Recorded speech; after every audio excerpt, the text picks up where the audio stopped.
അഖിൽ മാരാർ ഇത്തവണ സ്ഥാനാർത്ഥിയായിരിക്കും. ഇതിപ്പോൾ 2020 മാത്രമായിട്ട് തീരുമാനിക്കേണ്ട ഒരു കാര്യമല്ല. ഇവിടെ NDAയിൽ ചർച്ച ചെയ്ത് NDA ആണ് ഏത് സ്ഥലത്ത് മത്സരിക്കണം എന്ന് തീരുമാനിക്കേണ്ടത്. അത് NDA അനൗൺസ് ചെയ്യുക.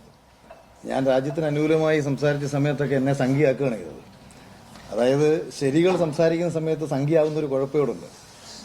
അത് ഇപ്പോൾ ഒരുപക്ഷെ ഞാൻ മാത്രമല്ലെന്ന് തോന്നുന്നു. കേരളത്തിൽ നമ്മളിപ്പോൾ ഒരു പൊതുവിഷയം വന്നു കഴിഞ്ഞാൽ ആ പൊതുവിഷയത്തിൽ നമ്മളൊരു അഭിപ്രായം പറയുമ്പം ആ ശരി ചില ആൾക്കാർക്ക് ശരിയല്ലാതെ തോന്നിക്കഴിഞ്ഞാൽ എളുപ്പത്തിൽ ചാർത്തപ്പെടുന്ന ഒരു മുദ്രയാണ് സംഖ്യ എന്നുള്ളത്. അങ്ങനെ പലപ്പോഴായിട്ട് എനിക്ക് സംഖ്യ വിളി കേൾക്കേണ്ടി വന്നിട്ടുണ്ട്. എനിക്ക് തോന്നുന്നത് ഞാൻ കോൺഗ്രസുമായി ബന്ധപ്പെട്ട് പ്രവർത്തിക്കുമ്പോഴും അവരുടെ പരിപാടിയിൽ പങ്കെടുക്കുമ്പോഴും ഞാൻ സംഖ്യയാണെന്നുള്ള വിളികൾ കേൾക്കേണ്ടി വന്നിട്ടുണ്ട്. പക്ഷേ വിഷയത്തിന്റെ മെറിറ്റിലാണ് എല്ലായ്പ്പോഴും സംസാരിച്ചിട്ടുള്ളത്. നാളെയും അങ്ങനെ തന്നെ ആയിരിക്കും സംസാരിക്കുന്നത്.